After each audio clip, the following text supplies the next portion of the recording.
We're back to Neil Haley Show and also the Media Giant Effect. And, I continue to talk to such amazing people today. Always love to work with Suzanne Evans and what she's able to do and the great speakers that are in her book. And my guest today is Norma Medina. Norma, how are you? And we're going to talk specifically about a chapter in the book and just kind of understand exactly what you're speaking about in that chapter. So nice to talk to you, Norma. Hi, Neil. Thanks for having me today. I wanted to discuss the book chapter of this Life Boost book. And the title of it is Don't Waste a Good Lemon, right? Problems come our way. We want to make sure that we're using those lemons and not just making the lemonade, making sure that we're using the seed, the rind, the juice to come up with a solution to how we are approaching our adversity in our life overall. Right. So we need to look at things more positive, it sounds like what you're saying, Norma. Not so much, yes, positive, it could be one way to look at it, but it's more of looking at your options of how you're approaching a problem, right? First, acknowledging how you approach problem, whether it's you get paralyzed and you don't know what to do, whether you wait for someone else to fix your problem or help you with the challenge, or do you look for alternative ways, solutions to make sure that you are continuing to move forward and taking action. So you're a solution in this chapter. It's all about solutions, it sounds like. Well, it's about making sure that you're identifying how you approach a problem and how that may be affecting other areas of your life. Whether you're, for example, ignoring warning signs, whether that's in your relationships, in your health, in your work, so that you're recognizing that challenge and making sure that you are finding the appropriate solution for that, and that it's not carrying over in a negative way for you. That makes complete sense. So you're kind of identifying the problem and then figuring out the why of that problem and what the right solution is. And it's an identification and the warning signs of why this is a problem. Because a lot of times people don't identify the problems in their lives. Is that correct?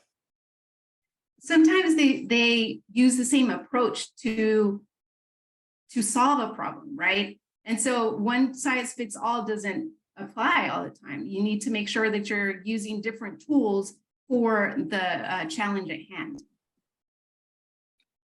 Give me an example of what you would talk about in a problem solution type of situation for somebody. For example, if something doesn't go right in your day, if it doesn't go perfectly as scheduled, some people get paralyzed by that and they don't know what to take. What's the next step? I had my blueprint. Now I don't know what the next step is. Well, in that case, we want to make sure that you're looking at the different alternatives, right? That you're identifying that that's your approach of how you get paralyzed and you don't know what to do. And then recognizing that there's more than one solution to any problem, and using that in your tool belt to improvise, to think outside of the box, to sometimes, the best problem is, the best solution is the thing that scares you the most, right? And that's something that is holding us back sometimes from making a decision, from taking action, the next step. Okay. So you're really explaining things very well in the fact of that there's just an idea of identifying that problem, coming up with multiple solutions to figure out what's the right solution, and identifying the warning signs involved in it. You're right. A lot of people have the specific bad things that happen during the day and their whole day's ruined. How do we respond to make sure it's not our whole day's ruined? If something happens that changes the whole trajectory of our day, we're feeling great and bam, something hits. Well, yeah. So the first part of that is recognizing and making sure that you anticipate, right? That your day may not go as planned and that it's not going to go exactly as scheduled. So you have to have that in the back of your mind and being flexible about adapting how you are going to respond to something that throws you off in the day, and not let that ruin the rest of your day, because life goes on and it needs to continue to happen, and time does not pause, right? You have to continue to work. You need to continue to stay on track. Makes sense. So, Norma, where can we find more information on you and learn more about you? Yeah, you can go to medinalnc.com. All right. Appreciate it, Norma. Great information. Really makes you think about specifically when that problem happens during the day, to come up with multiple solutions and figure out the right solution to your problem.